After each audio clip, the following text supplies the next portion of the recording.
أعوذ بالله من الشيطان الرجيم. بسم الله الرحمن الرحيم. الحمد لله رب العالمين، ثم الصلاة والسلام على رسول الله وعلى آله وصحبه وسلم. waxaan maanta ka sheekaynayaa Sacad bin Abi Waqaas taariikh nololeedkiisii oo kooban.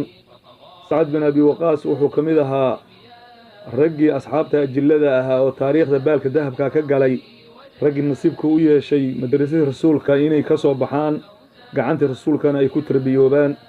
adduunkana markii uu ka tegay magac iyo sharaf iyo qiimo ayuu uga tegay, waana midda maanta iyadoo ay ka soo wareegtay 1500 sano aan taariikhdiisii iyo siiradiisa aan diraasaynayno.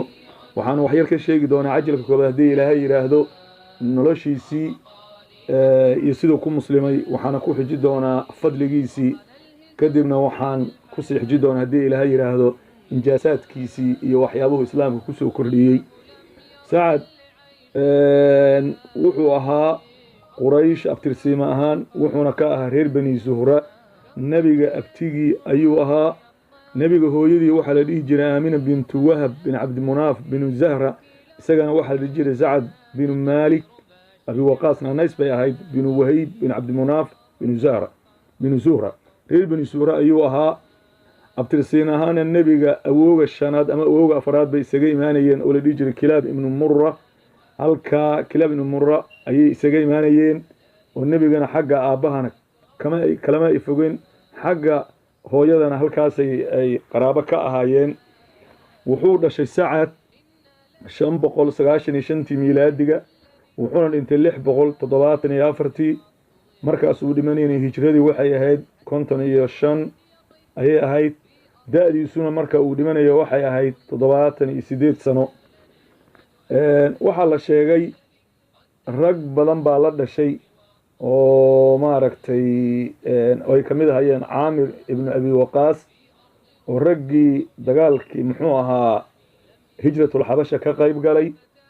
shaqo ahaanna wuxuu ahaa nin boostaala oo ka shaqeeya Shaam iyo Madiina, waraaqaha u kala qaada ayuu ahaa. waxaa kaloo la dhashay nin yar oo 16 jir ku shahiiday oo dagaalkii Badr ku shahiiday oo la dhihi jiray Umayr ibn Abi Waqaas oo taariikh isaguna dahabiya leh. rag badan baa la dhashay. caruurtooda aad bay u fara badnaayeen, dumarku uu guursaday aad bay u badnaayeen. waxaa caruurtiis ugu weynaa Abu Isxaaq, nin la yiraahdo Isxaaq, waxaana Sacad lagu naanaysaa Abu Isxaaq. waa dhaqan carabta ay leedahay curadka ama wiilashiisa mid kamid ah in lagu naanayso Abu Fulaan la yiraahdo. Isxaaq ayaa marka caruurtiis ugu weynaa, waxaana la dhihi jiray Abu Isxaaq. nin taariikhda baal dahaba ka galay ayuu ahaa. siduu ku muslimay isaga ayaa sheegay, wuxuu yidhi maalin baan riyooday, habeen baan riyooday baan dhihi lahaa, goor habeen ayaan riyooday intaanan muslimin. waxaana ku riyooday buu anuu meel mugdi ah oo gudcur ah ama goor habeena oo gudcur ah jooga, waxna aan arki karin.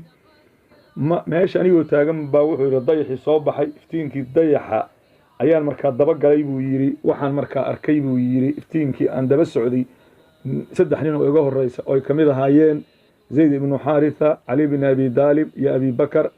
anna waxaad moodaa buu yidhi markaa wakaanii as'aluhu matantaytum ilaa haahuna, waxaan weydiiyey buu yidhi waa anigoo weydiinaya markaa halkan goormaad timaadeen. markaas waxay yidhahdeen saacad ka hor ayaa nimid.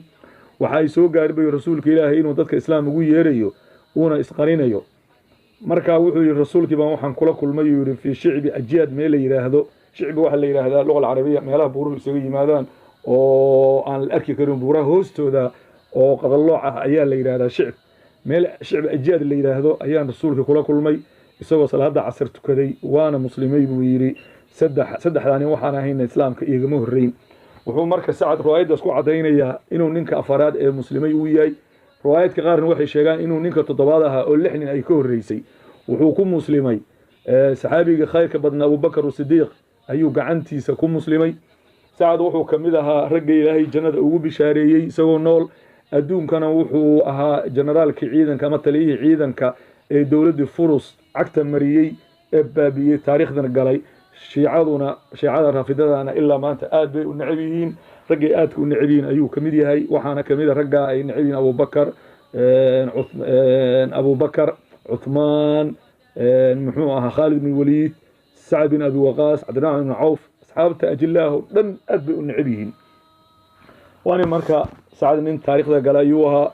waxaa la sheegay markuu muslimayo inuu 17 sano uu jiray riwaayadka qaarna waxay yiraahdeen 19 jir buu ahaa maka ayuu ka haajiray madiina ayuu markaa ragga aaday kamid ah oo haajiray waxaa la sheegay baraa ibn caazib inuu yiri muscab ibn umayr iyo ibn makthum ayaa inta asxaabtu soo haajirin waana rasuulkii asxaabta imaanin uu rasuulku noo soo diray kuwaas dadka diinta barayay kadib waxaa magaalada soo galay uu bilaal iyo sacad rag dhowr ayuu tirtiriyay 20 gaaraya oo ay kamid ahaayeen Umar ibn Khattab sacad saa ayuu ahaa nin taariikh dahabi yala ayuu ahaa wuxuuna ahaa nin aad u qiimo badan waana halka waxa laga fahmayaa wax yar hadan tacliiqa ka bixiyo islaamku dadka furas ayuu siiyaa iyo jaanis badan wuxuuna mataqaana qof waxa laga yaabaa qabla al-islaam aan wax taariikh lahayn markuu muslimay inuu noqday qaada ilaa maanta magaciisa in la xuso islaamka u sababaha nin wuxuu taariikhda bal dahaba ka galay fadliga iyo wanaaga uu leeyahayna ajalada ku xigta ayaan muxuu ahaa hadii ilaahay yiraahdo wax yar ka sheegi doonaa inta ayaan ku soo koobaya wabillahi tawfiiq. Assalamu alaykum wa rahmatullahi wa barakatuh.